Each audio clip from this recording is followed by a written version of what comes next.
Now, take a look at virtually any poll today, and unfortunately, you'll find that pessimism about race relations in America is higher than it has been in nearly a generation. Now, the Hyams Foundation is a private, independent organization with one overarching goal, and that's to dismantle persistent racialized economic disparities in Boston and Chelsea.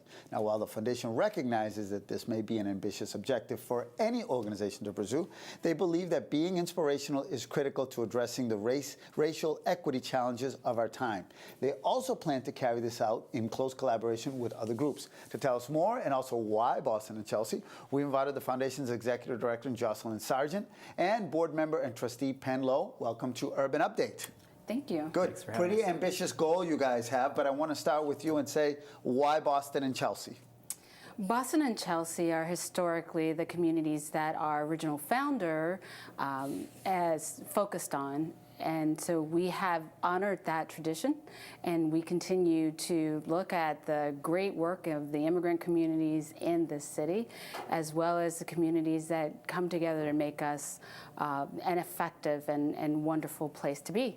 Now, Penn, I know you grew up outside of Philadelphia, but how did you take me through your personal journey of how you got here and then how you got involved and why you got involved with this organization?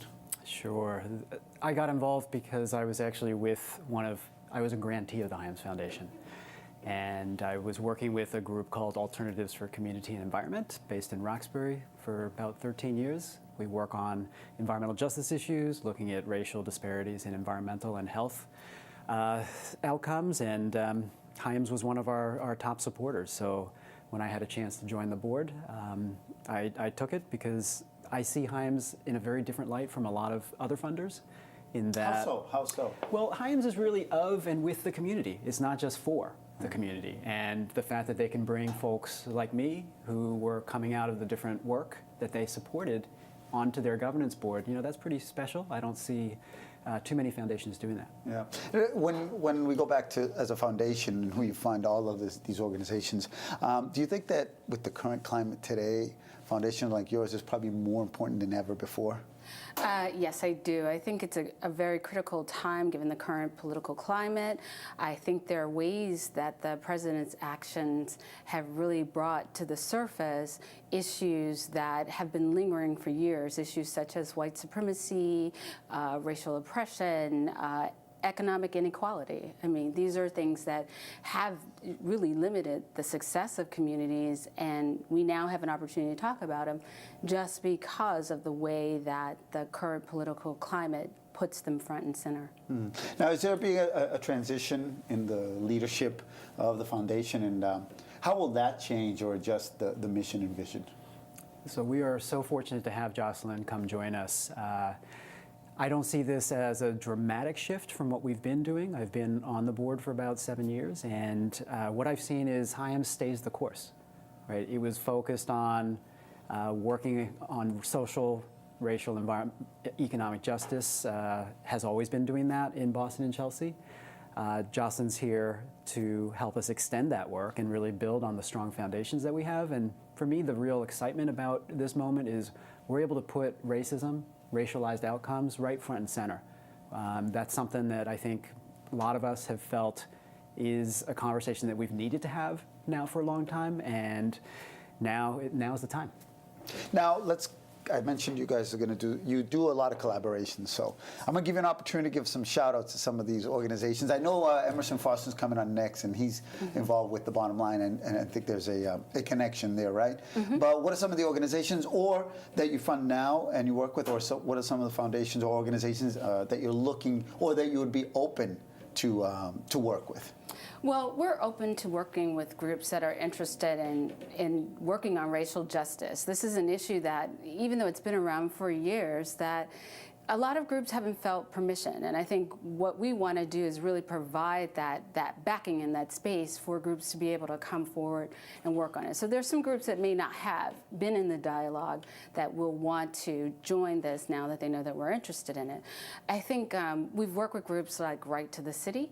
They're a collaborative group. I think the collaborations allow many of the smaller groups to build power, and so I'm particularly excited when I see those kinds of collaborations collaborations come forward, because they are the kinds of groups that are really going to mobilize and build power to make systems change. Yeah. Penn, I know that sometimes we preach to the choir, but I think there's still a lot of folks in the city of Boston that don't understand how diverse Boston is. I mean, when they say Chelsea, Lawrence, they understand, but when they say Boston, they don't realize what it's a majority-minority city. So you guys know that, and do you find yourself educating a lot of folks about that diversity of Boston? Yeah, absolutely. I think probably the most that we can do is to showcase and support the wonderful work that is coming out of the various communities, whether they be newcomer immigrant communities, whether they be long-established communities of color. There's just an incredible array of folks doing great work. And one of, I guess, the core strategy that Hyams has always had is we are responsive to where the community is at, the issues that they focus on. You know, we have definitely chosen several that we think are crucial, but that does not mean we are not funding folks who are developing their own ideas about what are the most important things to work on, and so we continue to do that. I don't want to wrap up. You know what? I think we have some photos with your website, so folks who may want more information. But let's take a look. So what's going on here, Jocelyn? There's a nice photo of a group shot. Yes. Right there is, I'm talking at the Shop Foundation. We collaborate with a lot of our local funders, and we're talking about the changing political climate at that moment and what that means for groups on the ground, as well as philanthropic institutions. How about this photo? This one is me with William Julius Wilson, and we are talking about economic justice, and we are there at the group of Black philanthropists in the region who work together to learn about different issues. And finally, I think.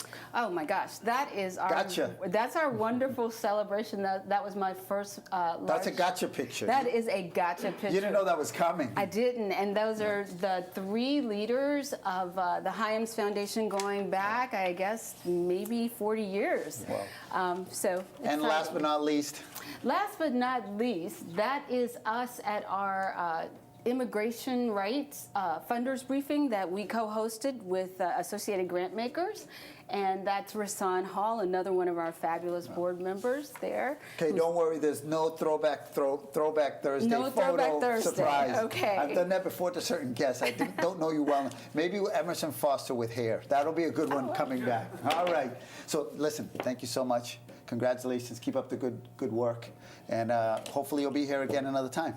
Thank you. All right, Look good forward job, to good it. job. Don't move, because speaking of Emerson, coming up next, A Maven's World, the Boston Men's Dinner Group, and what's coming up at the Museum of African American History, all rolled up into one awesome interview coming up right here on Urban Update.